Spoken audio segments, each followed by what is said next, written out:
gitna ng daan. Hubad ang baro, tsinelas ay ginagawang bangka. Sa agos ng tubig doon tayo ay namamangka. Ngunit ang langit, ngayon ay tila nag-iiba na. Ang dating ingay sa labas ay napalitan ng kaba. Wala ng batang tumatakbo sa ilalim ng ulan. Mga kalsada'y naging saksi sa katahimikan. Hawak ang gadget, nakayuko sa isang sulok sa loob ng screen. Doon na lang nakakatampo ang mga daliri. Mabilis pa sa hangin, amihan, pinudito, pindot doon. Yan ang nakasanayan, nakalimutan na amoy ng basang lupa at damo. Ang tunay na saya'y unti-unti nang naglalaho. Sa halip na sugat sa tuhod ng ating ipinagmamalaki ay ang bilang ng likes sa mundong mapagkunwari. Dati-ratay sigawan sa taya ang ating musika. Ngayon ay tunog na lang ng laro sa loob ng makina. Mga pangarap ay nakakulong sa apat ng kanto. Nawawala ang kulay ng mundong dating totoo. Kailan kaya muling mararamdaman ng lamig ng ulan na nagbibigay buhay sa ating paligid? Sapagkat sa makabagong panahong ating tinatata, ang tunay na kabataan ay tila unti-unting napapahamak.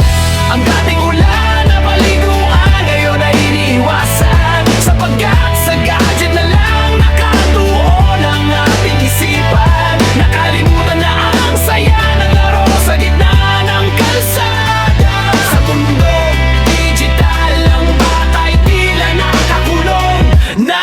Saan na napunta ang piko at ang tumbang preso? Ang taguampong na nilalaro sa ilalim ng kanto. Ngayon ang taya ay nasa loob na ng internet. Ang mga kalaro ay hindi na nakikita ng malapit. Dati ay pawi sa pagod ang tanda ng kasiyahan. Uuwing madumi pero may ngiti sa bawat tahanan. Na ganyan liwanag ng screen ang tanging nagpapakulay sa mga matang pagod sa mundong tila walang buhay. Ang mga puno na dati ay ating inaakyat ng sabay, ngayon ay nakatayo na lang, wala nang bumubuhay. Mas pinipili ang aircon at malambot na higaan kaysa sa pakikipagsapalaran sa gitna ng kaparangan. Nasaan ang sipa, ang guryo at ang saranggola na malayang lumilipat sa langit na kay ganda. Ngayon ang lipat ay umunaob na lang ng pixel. Tulong sa gadget sa teknolohiya ay nakaposas na parang bisit. Ang bawat bata ay may sarili mundo sa kanilang kamay. Hindi na nag-uusap, sa chat na lang nagbibigay pugay. Nawawala ang halaga ng tunay na pakikipagkapwa sa likod ng mga status at post na puro lang pagpapakitang tao. Sana ay magising at muling hawakan ng kamay ng mga kaibigang tunay sa totoong buhay. Iwanan ang gadget, lumabas at muling maglaro bago tuluyang maglaho ang bakas ng ating pagkatao.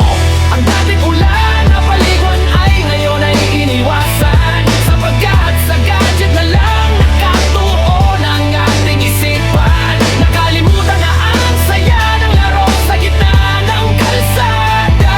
Sa mundo digital ang bata'y tila nakakulong na.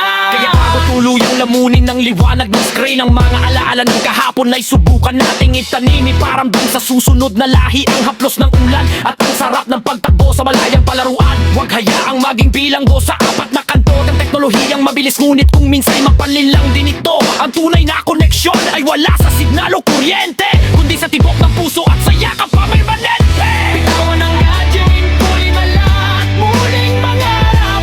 Sa ilalim ng langit doon ay may mas malawak na hinaharap. Sa pagtatapos ng kata, naway iyong mapagtanto na ang buhay ay nasa labas at hindi lang sa iyong kuko.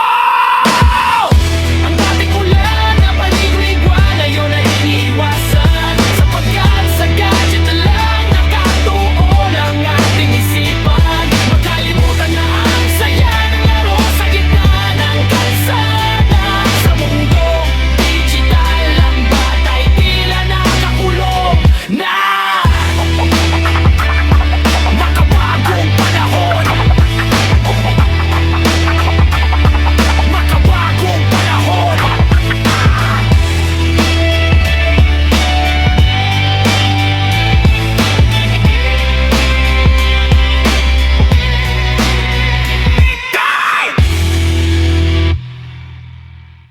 Please follow or subscribe, like, and share.